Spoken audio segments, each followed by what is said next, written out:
6 अक्टूबर 2025 किसी आम सोमवार की ही तरह उस दिन भी chief justice of India B R. Gavai supreme court पहुंचे थे। कोर्ट में हर रोज की ही तरह सीजेआई सुनवाई कर रहे थे कि अचानक से सामने की तरफ से एक सफेद जूता उनकी तरफ उड़ता हुआ आया। हालांकि वो जूता सीजेआई को लगा नहीं और सुरक्षा कर्मियों ने फौरन जूता फेंकने वाले वकील को पकड़ लिया। बाहर जाते वक्त बुजुर्ग वकील राकेश किशोर ने नारा लगाया, सनातन का अपमान नहीं सहेगा हिंदुस्तान। घटना के बाद सीजेआई ने अदालत में मौजूद वकीलों से अपनी दलीलें जारी रखने को कहा। उन्होंने कहा कि इस सबसे परेशान ना हो, मैं भी परेशान नहीं हूं, इन चीजों से मुझे फर्क नहीं पड़ता। वैसे सीजेआई ने जब खजुराहो में खंडित विष्णु प्रतिमा को लेकर टिप्पणी की थी तो हर तरफ सीजेआई की टिप्पणी की निंदा हो रही थी, लेकिन जब राकेश किशोर ने सुप्रीम कोर्ट और न्याय तंत्र पर जूता फेंका तो हर कोई सीजेआई के साथ खड़ा नजर आया। प्रधानमंत्री से लेकर नेता प्रतिपक्ष और आम आदमी तक हर कोई राकेश किशोर की हरकत के खिलाफ एक सुर में आवाज उठा रहा है। मुख्य न्यायाधीश बी.आर. गवई की मां कमलाबाई गवई और बहन कीर्ति अर्जुन ने हमले की निंदा करते हुए इसे अत्यंत निंदनीय और असंवैधानिक बताया। वहीं सोशल मीडिया में भी आरोपी वकील के खिलाफ कार्रवाई की मांग जोर पकड़ रही है। एक एडवोकेट मोहम्मद जाकिर ने सोशल मीडिया एक्स पर लिखा, संविधान और सर्वोच्च अदालत पर हमला करने वाले को देशद्रोह में जेल भेजा जाए।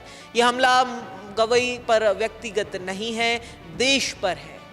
वहीं ज़ारा सईद नाम के एक एक्स यूजर ने लिखा कि आखिर ये अब तक जेल में क्यों नहीं है।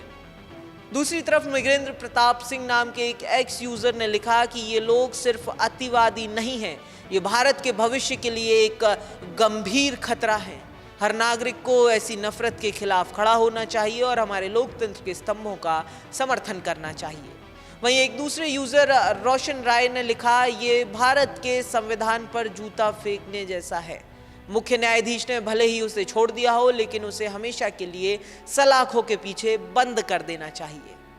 सुप्रीम कोर्ट के एक वकील ने अटॉर्नी जनरल को पत्र लिखकर वकील राकेश किशोर के खिलाफ आपराधिक अवमानना की कार्रवाई शुरू करने की सहमति मांगी है। पत्र में वकील सुभाष चंद्रन के आर ने अटॉर्नी जनरल आर वेंकट रमणी से न्यायालय की अवमानना अधिनियम 1971 की धारा 15 के तहत सहमति देने का आग्रह किया है। उन्होंने कहा कि किशोर द्वारा मंच पर जूता फेंकना और चीफ जस्टिस के खिलाफ नारे लगाना न्याय प्रशासन में घोर हस्तक्षेप है और सुप्रीम कोर्ट की गरिमा को ठेस पहुंचाता है। तो दूसरी तरफ आरोपी वकील राकेश किशोर भी मीडिया के सामने आए। अपने स्टेटमेंट में राकेश किशोर ने कहा, उन्हें जो कुछ किया उस पर कोई अफसोस नहीं है। उन्होंने कहा, सीजेआई को सोचना चाहिए कि जब वो इतने बड़े संवैधानिक पद पर बैठे हैं तो उन्हें माय लॉर्ड का मतलब समझना चाहिए और उसकी गरिमा बनाए रखनी चाहिए। उन्होंने आगे कहा, आप मॉरिशस जाकर कहते हैं कि देश बुलडोजर से नहीं चलेगा। मैं सीजेआई और मेरा विरोध करने वालों से पूछता हूं, क्या योगी जी द्वारा सरकारी संपत्ति पर अतिक्रमण करने वालों पर बुलडोजर चलाने की कार्रवाई गलत है? मैं आहत हूं और आगे भी आहत रहूंगा, उन्होंने कहा।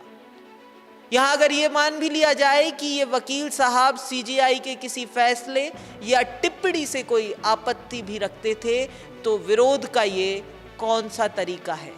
सवाल तो एक ये भी है कि सीजेआई पर इस तरह हमला करने वाले को सजा मिलनी चाहिए या फिर छोड़ दिया जाना चाहिए।